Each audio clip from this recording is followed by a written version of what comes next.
जय श्री कृष्णा दोस्तों।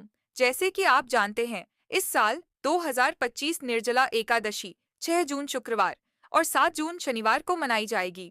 हाँ दोस्तों, इस साल निर्जला एकादशी 2 दिन मनाई जाएगी। 2 दिन एकादशी पड़ने के कारण व्रत भी 2 दिन किया जाएगा।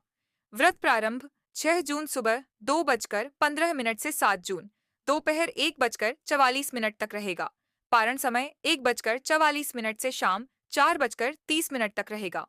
ध्यान रहे पारण शुभ मुहूर्त में ही करें और यह समय शुभ है। कृपया कर निर्जला एकादशी की महिमा जानने के लिए वीडियो को अंत तक देखें। आइए अब जानते हैं व्रत कब से प्रारंभ हुआ था और उसकी महिमा क्या है। महाभारत के समय भीमसेन पांडवों में बलवान भोजन में रुचि रखने वाले थे। उन्होंने व्यास जी से कहा, मैं एकादशी व्रत नहीं कर सकता, भूखा नहीं रह सकता, लेकिन मोक्ष की प्राप्ति मुझे भी हो। व्यास जी ने कहा, भीम, अगर तुम वर्ष की सभी एकादशियों को नहीं कर सकते तो एक निर्जला एकादशी का व्रत रखो।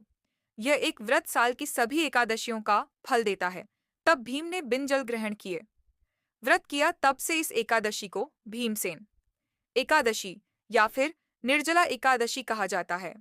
साल में यह एक दिन व्रत करने से आत्मा की शुद्धि होती है, तप भक्ति और मोक्ष की प्राप्ति होती है और करोड़ पापों से मुक्ति मिलती है। अब जानते हैं व्रत की संपूर्ण विधि। सबसे पहले ब्रह्म मुहूर्त में उठकर स्नान करें और स्वच्छ वस्त्र धारण करें। घर के मंदिर को सजाएं। श्री हरि की गंगाजल, तुलसी, फूल, धूप, दीप से पूजन करें और हाथ में जल लेकर संकल्प ले, आज मैं निर्जला व्रत कर रहा या रही हूँ। हे प्रभु, मेरी भक्ति स्वीकार करें। फिर हरि नाम ले, ओम नमो भगवते वासुदेवाय मंत्र का जाप करें। कोई भी तामसिक कार्य न करें, झूठ क्रोध से बचे और दिन भर जल भी नहीं पीना। कृष्ण कथा सुने, रात्रि में हरि संकीर्तन करें। अगले दिन 7 जून परण के समय किसी ब्राह्मण या गरीब को भोजन कराएं। वस्त्र दक्षिणा आदि का दान करें। तुलसी के सामने घी का दीपक प्रचलित करें और अपनी कुछ मनोकामना कहे। इस दिन उनमें पानी भूल से भी ना डालें। कृष्ण सेवा करें। 11 बार श्री विष्णु सहस्त्र नाम का पाठ करें। गाय को चारा खिलाएं और इस दिन कुछ विशेष दान भी बताए गए हैं, जिससे आपके घर में पूरे साल धन की कमी नहीं रहेगी और श्री हरि की कृपा रहेगी।